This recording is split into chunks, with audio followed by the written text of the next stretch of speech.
Thank you, Mr. Chairman. And Secretary, thank you for being here. Let me just couch a couple of things in response to Senator Scott. One, let's not forget, we started down this path with the $1.9 trillion tax cuts for the very wealthy that have not been paid for.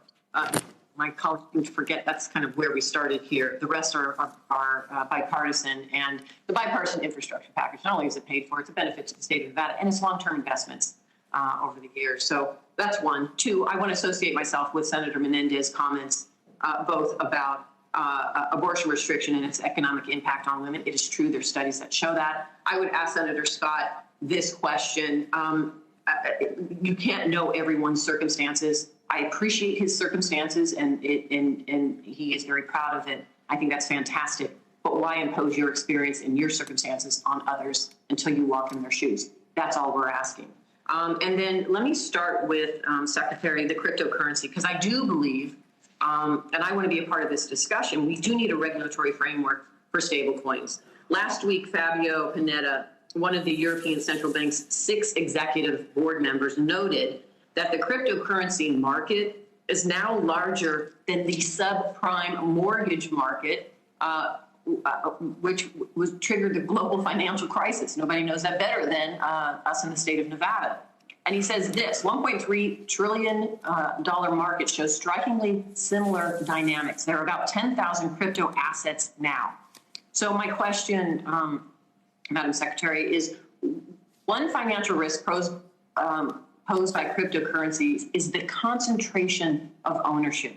Do you see any financial risk because professional investors and high net worth individuals hold almost 2/3 of the Bitcoin supply? So I'm not sure if the concentration of holdings among high wealth investors, if that's true, poses in and of itself a financial risk unless those investors happen to be leveraged so that a decline in the value of the assets can trigger financial distress, which spills over to others.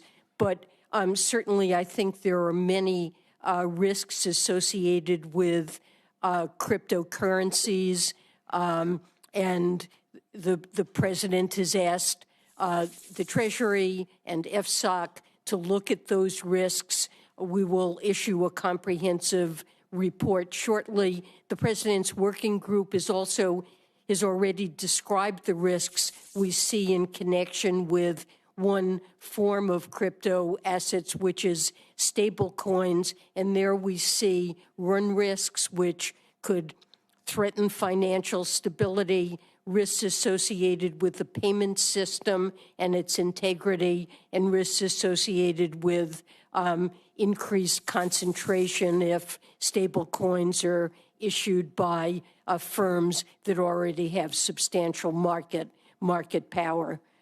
So we definitely see significant risks here. Thank you. Let me jump to something else that is impacting us in the state of Nevada, which is affordable housing and the lack of a housing supply. Our nation is short 5 million homes. Building homes, especially those affordable for working families and seniors and so many others, should be our top priority.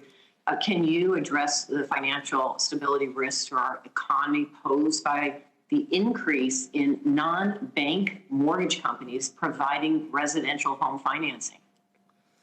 Well, it's certainly true that non-bank mortgage companies are playing a very large role. They tend to be quite dependent on short-run financing.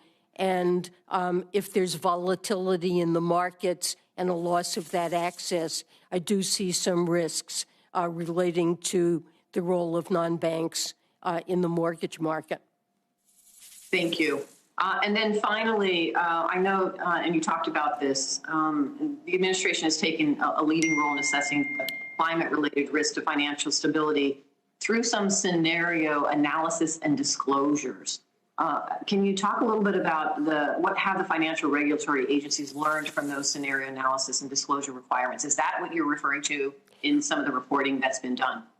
Well, a number of central banks around the world, I think the Bank of England is most advanced, have been evaluating the risks to key financial institutions by looking at how they would fare, what their losses in financial position would be if particular climate scenarios were to play out, and looking at different scenarios, one where there's a gradual imposition of policies to address climate change, others where there's very little action and then a great deal of action.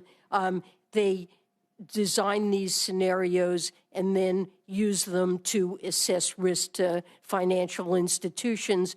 And many of our supervisors are looking to do similar exercises, and it makes sense for FSOC to work jointly on trying to design such scenarios and collect the data that would be necessary to translate those scenarios into concrete assessments of risk to the particular financial institutions.